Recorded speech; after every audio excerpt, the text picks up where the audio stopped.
I don't think life is to be taken too seriously. Take it too seriously and it'll get you, once said Paul Prudhomme. Paul Prudhomme was a very large man who became a world-renowned chef and business owner. Paul taught me that even though you're a large person, you can still achieve anything you put your mind to. I grew up watching Paul on his cooking shows on LPB and cooking out of his cookbooks with my mother. First, we're going to look at his early childhood.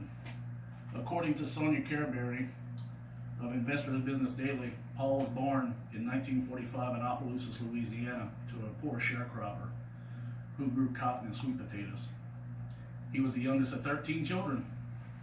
He grew up working on the farm until he was drafted into the kitchen by his mother at age 7. His first job was to stand on a box and stir the pots and to alert his mother when the smoke turned blue. Over the years, he learned the nuances of cooking from his mother. She taught him how different ingredients put in at different times would affect the dish's taste. She was also a great storyteller.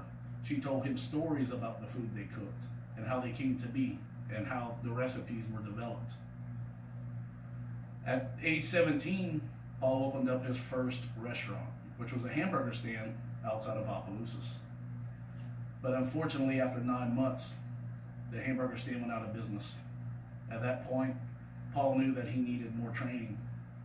So he left home and took any cooking jobs he could around the country, learning different regions' tastes and recipes. Paul returns to Louisiana to cook in New Orleans. According to Patricia Baird of Encyclopedia Britannica, in 1970, Paul returned to New Orleans for his first chef's job at La Pavilion. He became a sous chef there. This is when Paul's popularity began to grow in the Crescent City.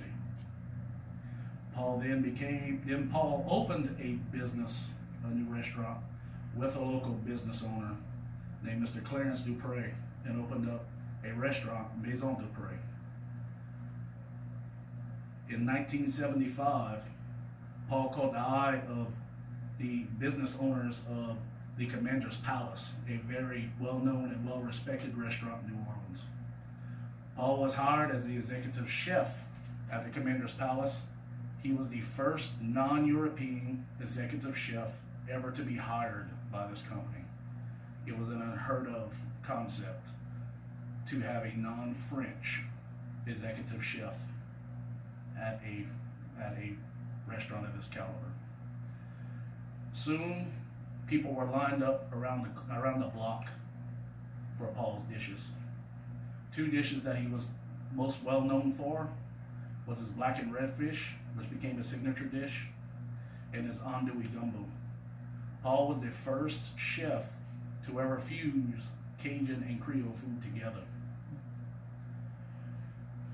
Paul then opened up his own restaurant with his second wife named Kay Paul's. And Kay Paul's is still there to this day. It is ran by his family. Paul was well known to be generous and kind-hearted. After Katrina devastated New Orleans, he opened up his restaurant and gave out free meals to the emergency workers and locals.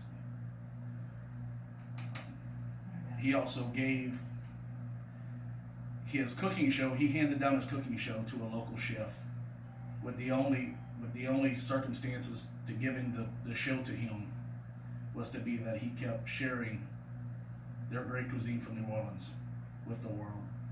That chef is John Besh, who owns several restaurants and can be seen on Food Network. It's a special thing to talk about Paul Prudhomme, because growing up a large child, to see such a big man on TV laughing, entertaining, showing his knowledge on cooking was an inspiration to me. It showed me that I could do anything that I put my mind to. In closing, I'll leave you with another quote that struck accord with me. Paul once said, "Do something no one else has done before or has done since." Thank you.